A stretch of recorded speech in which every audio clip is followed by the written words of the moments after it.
오늘 우리에게 주시는 하나님의 말씀은 사도행전 13장 14절에서 23절까지입니다. 그들은 버가에서 더 나아가 비시디아 안디옥에 이르러 안식일에 회당에 들어가 앉으니라.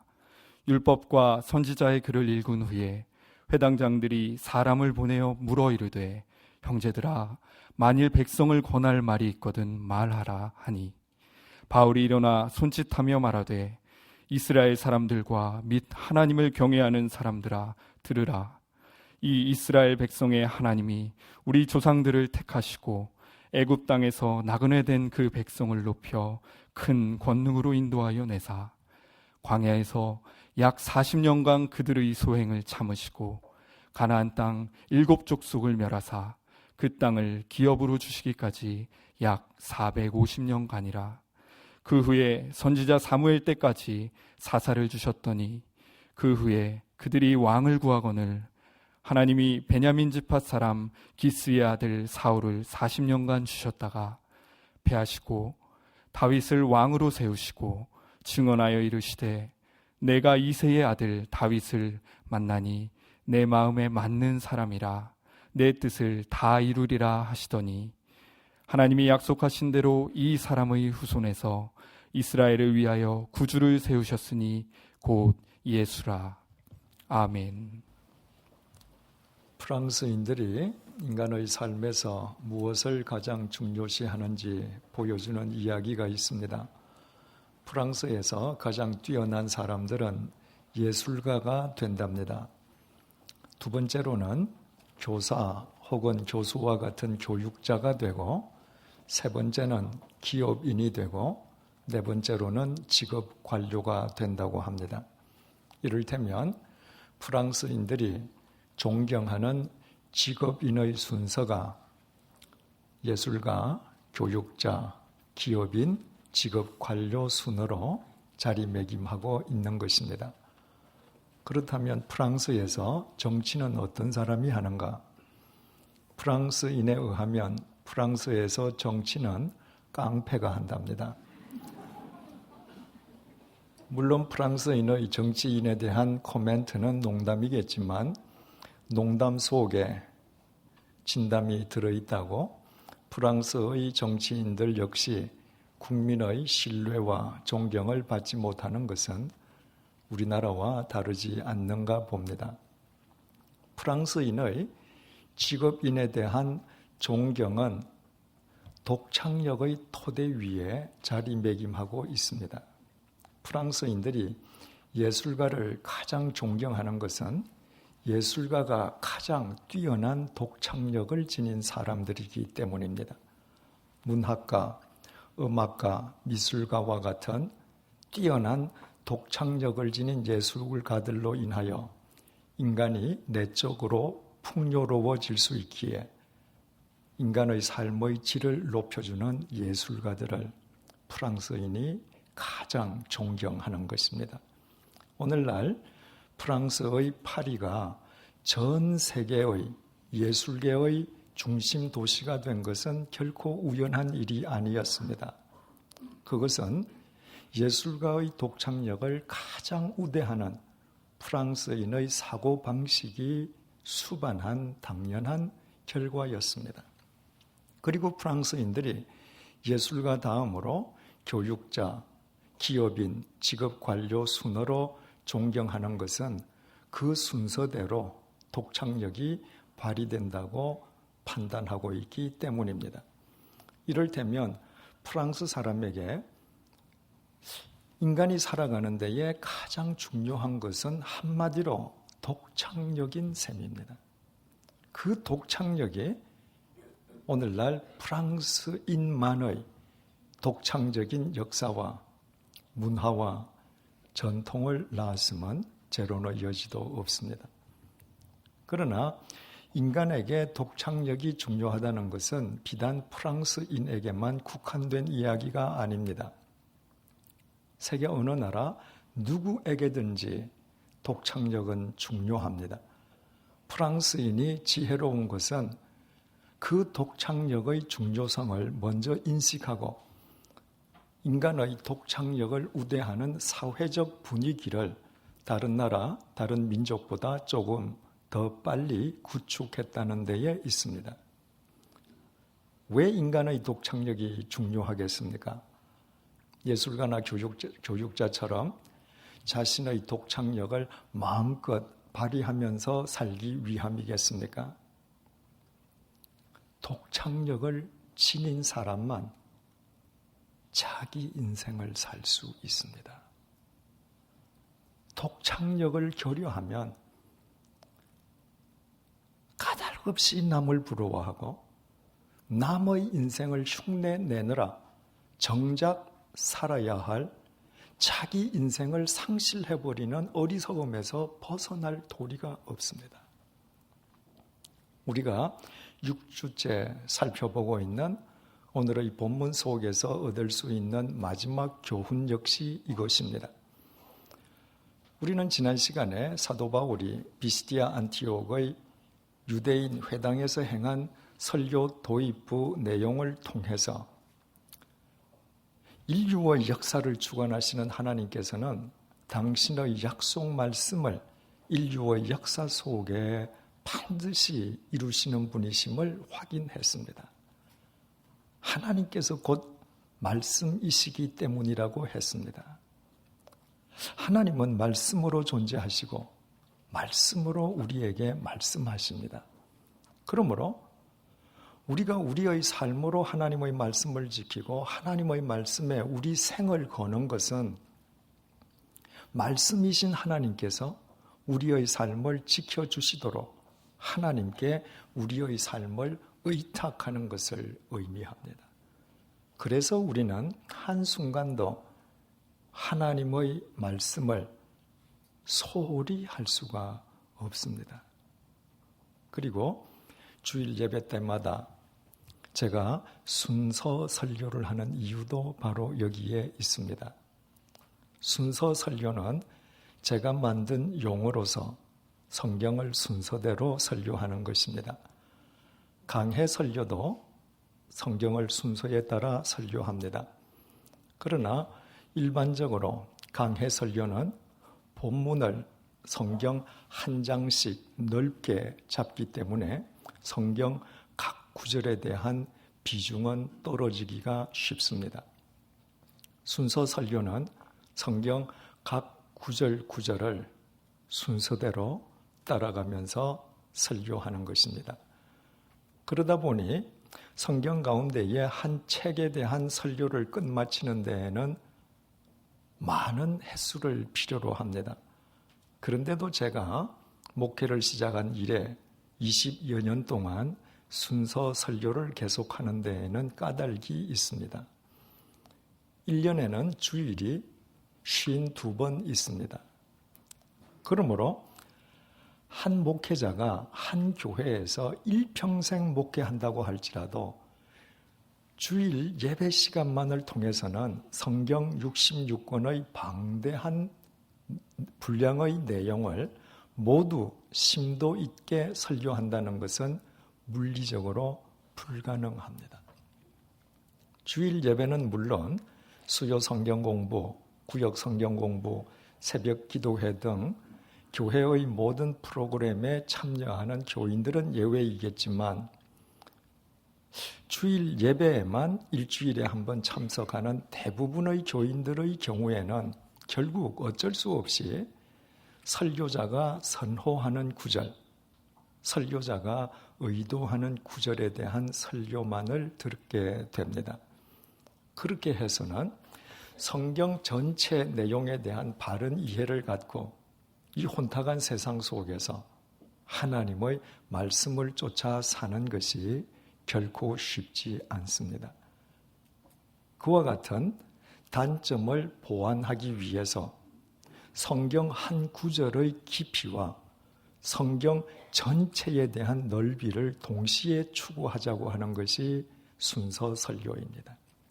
다시 말씀드리면 매 주일마다 각 구절을 심도 있게 들여다보면서 그 구절을 성경 전체를 들여다보는 창으로 삼아 성경의 넓이를 동시에 꾀함과 아울러 그 각 구절을 일주일 동안 이 세상을 내다보는 안경으로 삼자는 것입니다.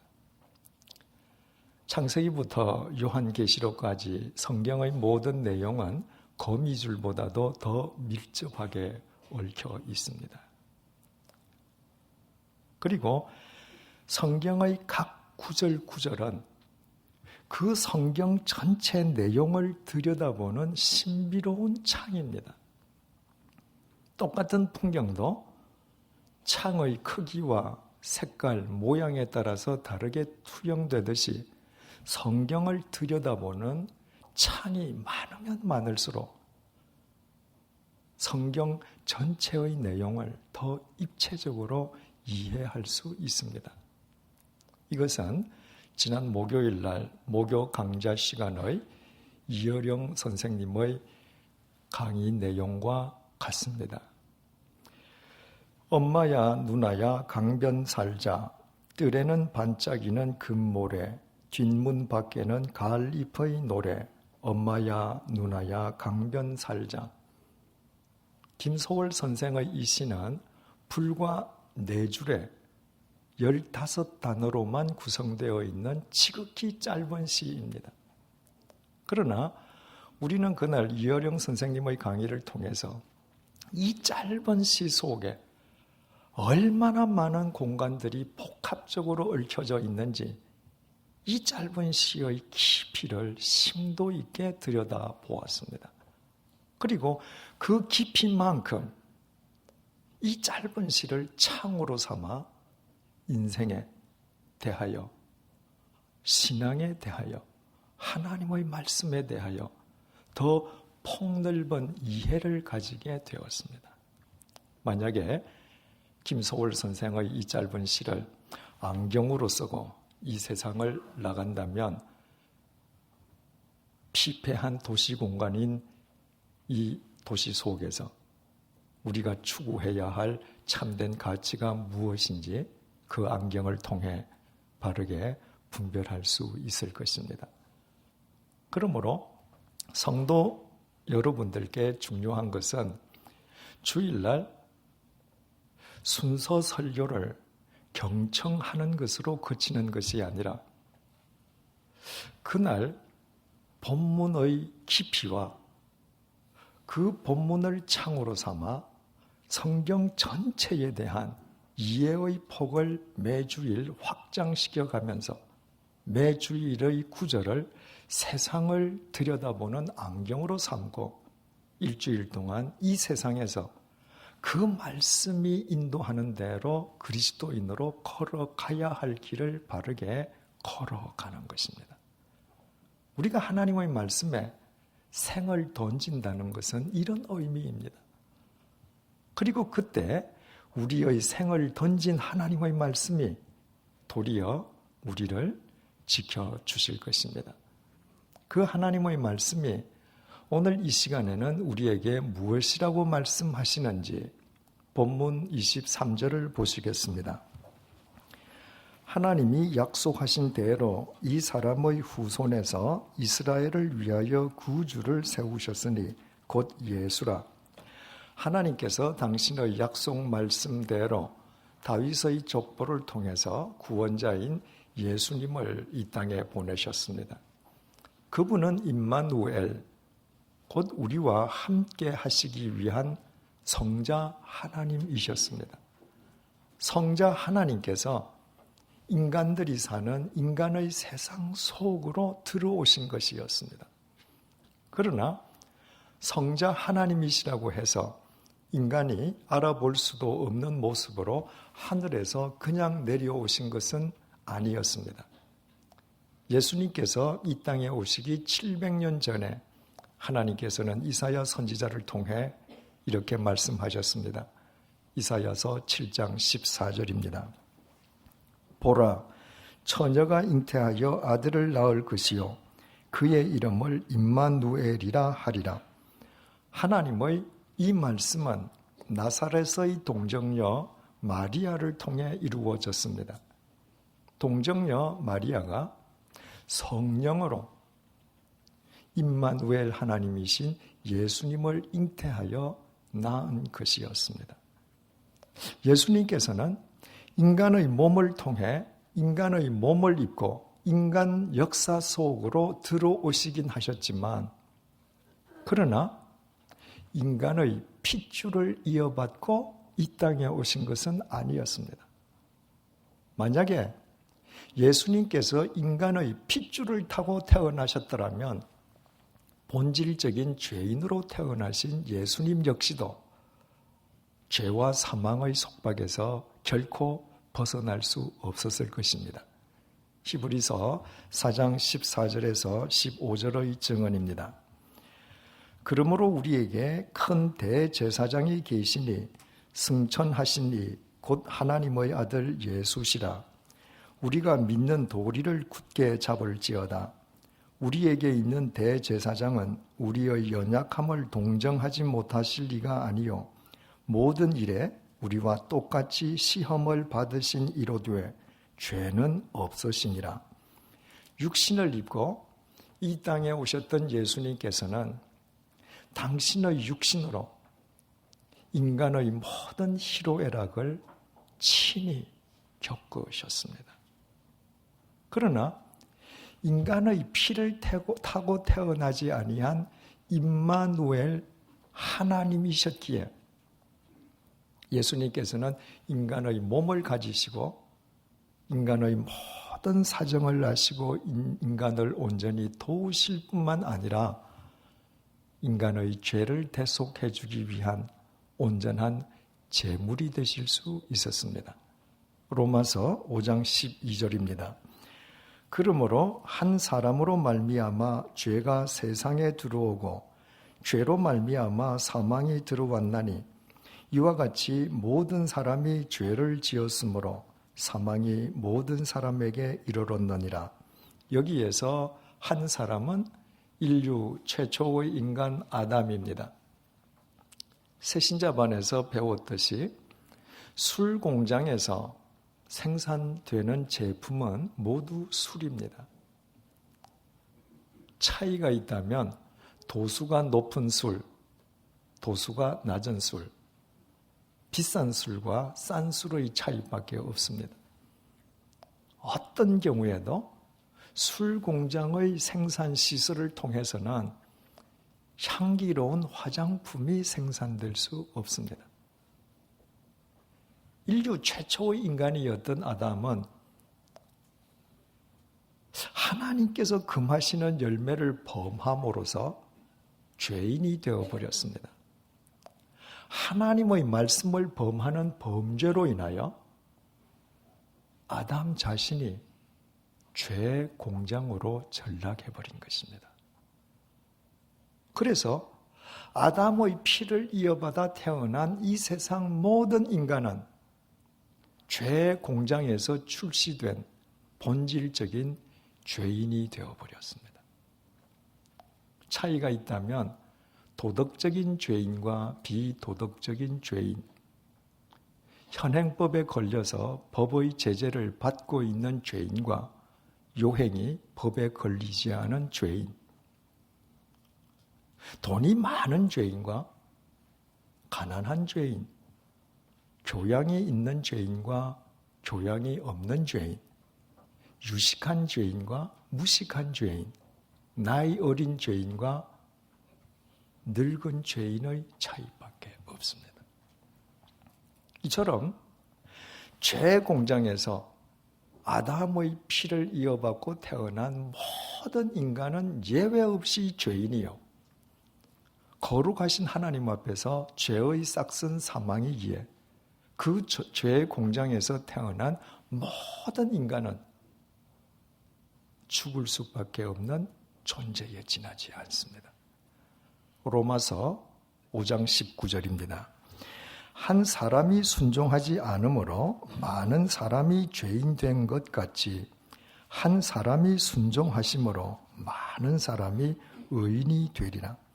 아담 한 사람이 하나님의 말씀에 불순종하여 죄 공장이 됨으로 인하여 그 아담의 피를 이어받아 태어난 모든 사람이 본질적인 죄인이 되었듯이 예수님 한 분이 하나님의 명령에 순종해서 인간의 죄를 대속해 주기 위한 제물이 되심으로 모든 죄인들이 예수 그리스도 안에서 하나님의 의로운 자녀로 인정받게 되었습니다. 임마누엘 하나님이신 예수님께서 십자가 위에서 인간의 죄값을 대신 치러주시는 제물이 되어 돌아가셨다가 죽음을 깨뜨리고 부활하심으로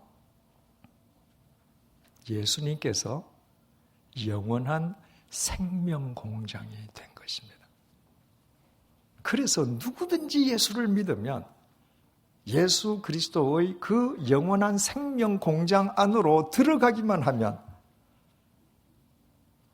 임마누엘 하나님의 보혈로 죄 씻음을 받고 하나님의 의로운 자녀로 인정받게 되는 것입니다.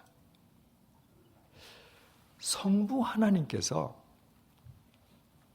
성자 하나님을 제물 삼아 인간의 죄값을 대신 치르게 하셨다가 부활하게 하심으로 모든 죄인은 반드시 죽어야 한다는 하나님의 공의와 그럼에도 불구하고 모든 죄인을 살리시려는 하나님의 사랑이 십자가 위에서 동시에 완성되었습니다. 그러나 그것은 결코 인간의 발상이 아니었습니다. 임마누엘 하나님께서 인간의 몸을 입으시고 인간의 몸을 통해 인간의 역사 속으로 들어오신 것,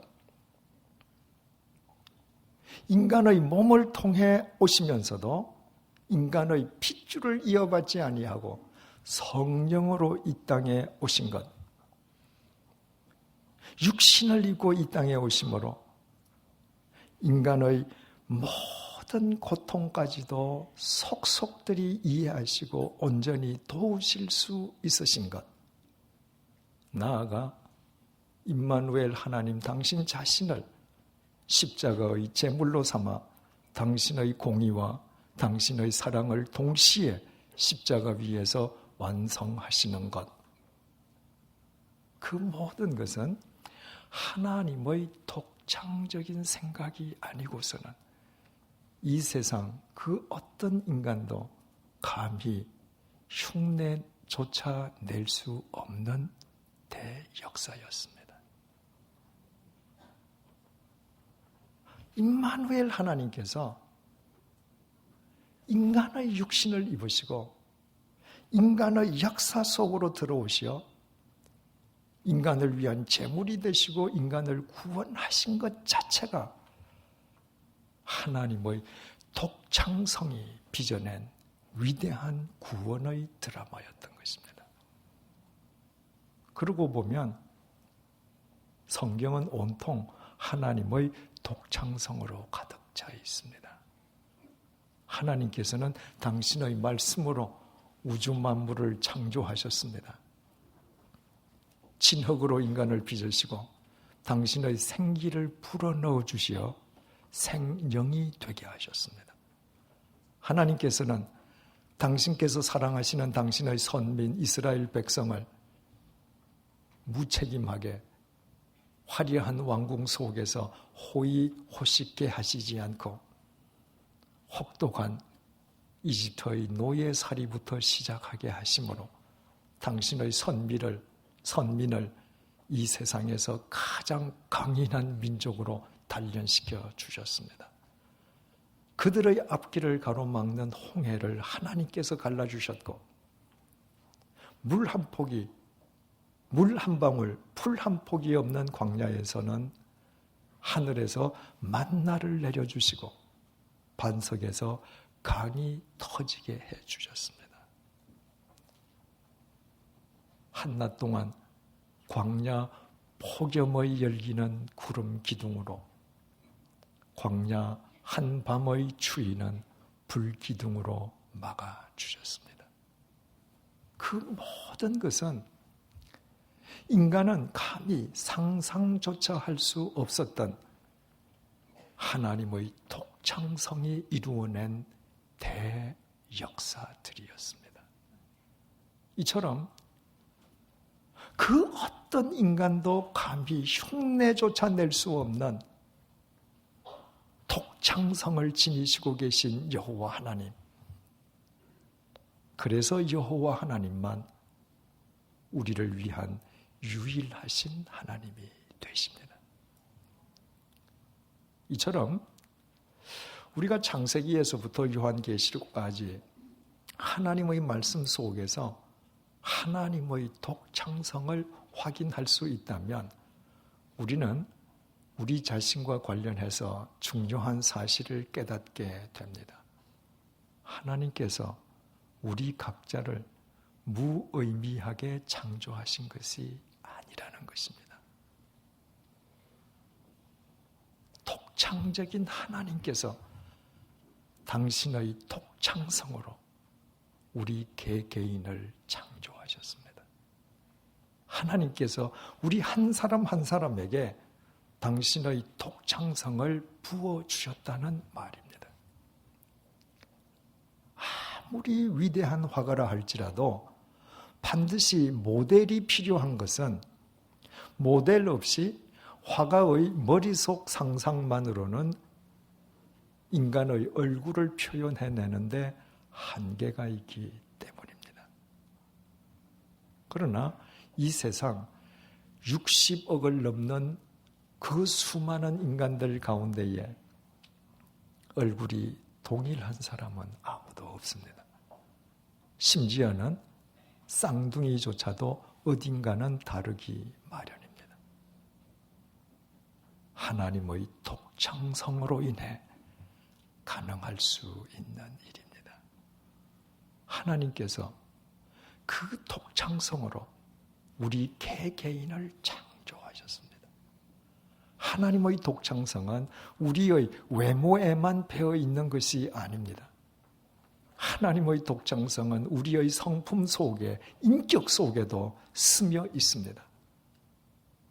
우리 각자는 하나님께서 당신의 독창성으로, 독창적으로 창조하신 독창적인 존재들입니다. 우리 한 사람 한 사람은 이 세계에서 유일한 존재들입니다. 그러므로 우리가 하나님께서 당신의 독생자를 제물 삼아 십자가에서 당신의 공의와 사랑을 동시에 완성하시는 하나님의 독창적인 구원을 입은 그리스도인이라면 우리는 그 하나님의 독창성 속에서 그 누구도 부러워하지 않고 그 누구의 삶도 흉내내지 않는 우리 자신의 삶을 용기 있게 사는 하나님의 자녀들이 되어야 합니다. 미디안 광야의 늙은 양치기 모세는 80노인이었습니다. 그가 지니고 있는 모든 것은 실은 장인의 것들이었고 그 자신의 소유물은 양을 치는 데 필요한 마른 지팡이 하나밖에 없었습니다. 하나님께서 가진 것 없고 그 늙은 모세에게 당신의 백성을 이집트의 노예살이에서 해방시키라고 명령하셨습니다. 모세는 하나님께 이집트의 군대를, 당시 세계 최대의 제국인 이집트의 군대를 제압할 수 있는 군대를 요청하지 않았습니다. 첨단 무기를 요구한 적도 없었습니다. 모세는 오직 하나님의 명령에 순종해서 자기가 살아야 할 자기 삶을 살기 위해 마른 지팡이 하나만을 들고 이집트로 향해 갔습니다. 그 순간부터 모세의 손에 쥐어져 있던 마른 지팡이는 하나님의 지팡이가 되었습니다. 그 마른 지팡이를 통해서 하나님께서 역사하시기 시작하신 것입니다. 그 지팡이를 내밀면 홍해가 갈라졌고 내리치면 반석에서 강이 터졌습니다. 자기가 살아야 할 자기 인생을 위해 자기 자신을 던지는 그 모세와 하나님께서 함께 해 주셨기 때문입니다. 만약 모세가 다른 사람을 부러워하면서 다른 사람의 삶을 흉내내려고 했던들 그의 삶 속에서 결코 일어날 수 없었던 독창적인 사건들이었습니다. 블레셋의 골리앗 거인 골리앗이 이스라엘을 침공했습니다. 그 거인 골리앗의 위세에 눌린 이스라엘 장군들이 모두 전의를 상실한 탓에 이스라엘은 풍전등화의 위기에 빠졌습니다. 그때 거인 골리앗과 맞서겠다고 나선 사람이 나이 어린 다윗이었습니다. 다른 대책이 있을 수 없었던 사울 왕은 다윗에게 자신의 갑옷과 투구 그리고 칼을 착용하도록 했습니다. 전쟁터에서 갑옷과 투구, 무기를 착용하지 않는 것은 적장에게 자신의 목을 헌납하는 것과 같습니다. 또 사울 왕의 갑옷과 투구와 칼이라면 당시 이스라엘에서 최고의 명품들이었음에 틀림없습니다. 그러나 다윗은 사울 왕의 갑옷과 투구와 칼을 한번 착용해 보고는 이내 그것들을 벗어 사양했습니다. 그것들이 자기 몸에 맞지도 않았을 뿐만 아니라 평생 처음 착용해 보는 것이기에 익숙하지도 않았기 때문입니다. 다윗은 입고 있던 옷 그대로 그리고 평소 양을 치면서 맹수를 쫓던 물맷돌 하나로 거인 골리앗을 격침시켰습니다. 다윗 역시도 자기 모습 그대로 자기가 살아야 할 인생을 용기 있게 사는 독창적인 젊은이였습니다. 만약에 다윗이 사울 왕의 갑옷과 투구와 칼을 착용하고 사울 왕처럼 거드름을 피면서 골리앗 앞으로 나갔더라면 다윗은 골리앗의 단칼에 목이 떨어져 버리고 말았을 것입니다. 절박한 상황 속에서도 남의 삶을 흉내내려 하지 않고 자기 삶의 길을 고수한 그 독창적인 다윗을 독창적인 하나님께서 당신의 독창적인 도구로 사용하신 것은 조금도 이상한 일이 아니었습니다. 성경 속에는 하나님의 도구로 쓰임받았던 수많은 사람들이 등장합니다. 그 사람들 가운데에는 신분이 높은 사람도 있고 낮은 사람도 있었으며 유식한 사람도 있고 무식한 사람도 있었고 도시 사람도 있고 농촌 사람도 있었고 나이 든 사람도 있었고 나이가 어린 사람도 있었습니다. 그들의 삶의 정황은 다 제각각이었지만 그러나 그들에게는 한 가지 공통점이 있었습니다. 그들은 모두 자기 삶에 충실한 사람들이었다는 것입니다. 어떤 정황 속에서든 남을 부러워하거나 남의 삶을 흉내내려 하지 않고 하나님께서 원하시는 자기 삶을 살기 위해 자기 생을 던진 용기 있는 사람들이었습니다. 그것이 가능할 수 있었던 이유는 한 가지였습니다.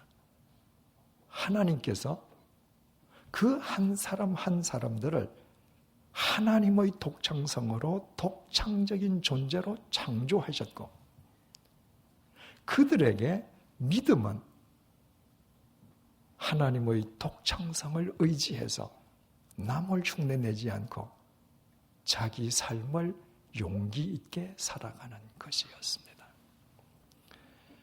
삼위일체 하나님께서는 추악한 죄인을 위하여 당신 자신이 제물 되시는 독창성으로 모든 죄인은 반드시 죽어야 한다는 하나님의 공의와, 그럼에도 불구하고 모든 죄인을 살리시려는 당신의 사랑을 십자가 위에서 동시에 완성하셨습니다. 그리고 당신의 그 독창적인 구원을 우리 한 사람 한 사람에게 선물로 주셨습니다. 그러므로 그 독창적인 구원을 입은 우리에게 믿음은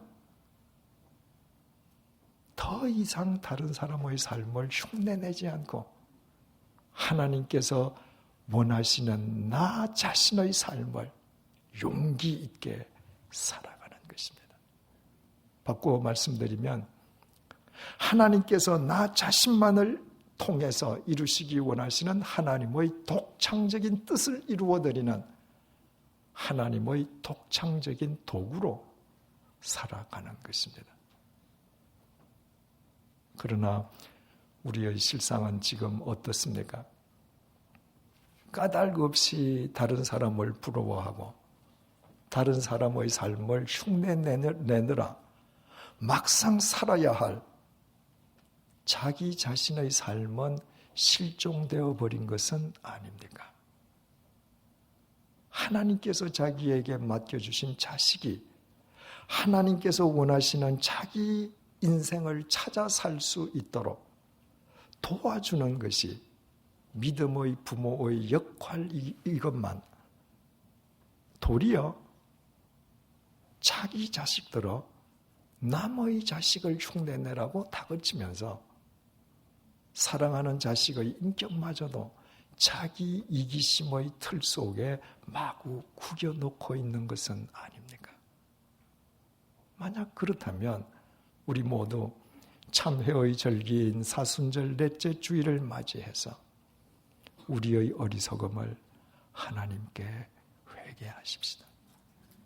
그것은 마치 모세가 어설픈 군대를 이끌고 세계 최대의 제국 이집트를 제압하겠다고 이집트를 향해 가는 것처럼, 다윗이 사울 왕의 군복을 입고 사울 왕의 칼을 차고 사울 왕의 흉내를 내고 거드름을 피면서 골리앗 앞으로 나가는 것처럼 자기 인생을 스스로 망치는 지름길에 지나지 않습니다. 우리 모두 하나님께서 원하시는 자기 인생을 살기 위해 마른 지팡이 하나만을 들고 이집트를 향해 갔던 모세처럼 입고 있는 옷 그대로 평소의 물맷돌을 들고 자기 삶을 살기 위해 목동의 모습으로 골리앗 앞에 나섰던 다윗처럼 하나님께서 원하시는 우리 자신의 삶을 용기 있게 살아가십시다. 그때 비록 우리에게 있는 것이 마른 지팡이 하나라 할지라도 하나님의 지팡이가 될 것이요, 우리 손안에 쥐어져 있는 것이 하찮은 돌멩이 하나라 할지라도 그 돌멩이는 거인 골리앗을 격침시키는 하나님의 도구가 될 것입니다. 우리 모두는 독창적인 하나님께서 독창적으로 창조하신 독창적인 존재들이고 예수 그리스도의 십자가를 통해 하나님의 독창적인 구원을 입은 하나님의 독창적인 자녀들이기 때문입니다. 기도하시겠습니다.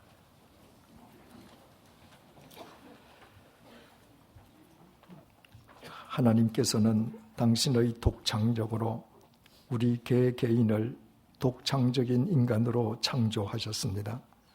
우리 각자는 이 세상 누구와도 동일하지 않는 세계 유일의 독창적인 존재입니다. 우리는 삼위일체 하나님께서 당신 자신을 십자가의 제물 삼아 죄인을 반드시 벌하시는 당신의 공의와 그럼에도 불구하고 죄인을 반드시 구원하시려는 당신의 사랑을 동시에 완성시킨 하나님의 독창적인 구원을 입은 하나님의 독창적인 자녀들입니다. 그럼에도 우리는 이제껏 우리 자신의 인생을 용기 있게 살려 하지는 않았습니다. 공연히 다른 사람의 삶을 부러워하면서 다른 사람의 삶을 뒤쫓고 흉내내려 우리 자신의 인생을 어처구니 없이 상실해 왔습니다. 우리 자식들이 자신들의 독창적인 인생을 살게끔 도와주기는커녕 도리어 남의 집 자식을 흉내내라고 다그치며 자식의 인격마저 우리 이기심의 틀 속에 마구 구겨 넣었습니다. 우리 모두 참회의 절기인 사순절 넷째 주일을 맞아 우리의 어리석음을 회개하오니 용서해 주십시오. 믿음은 하나님의 독창적인 말씀을 쫓아 자신의 삶을 용기 있게 살면서 하나님의 독창적인 도구가 되는 것임을 잊지 않도록 도와주십시오. 마른 막대기 하나만을 들고 자기 삶을 살기 위해 이집트로 향하는 용기 있는 모세를 본받게 도와주십시오.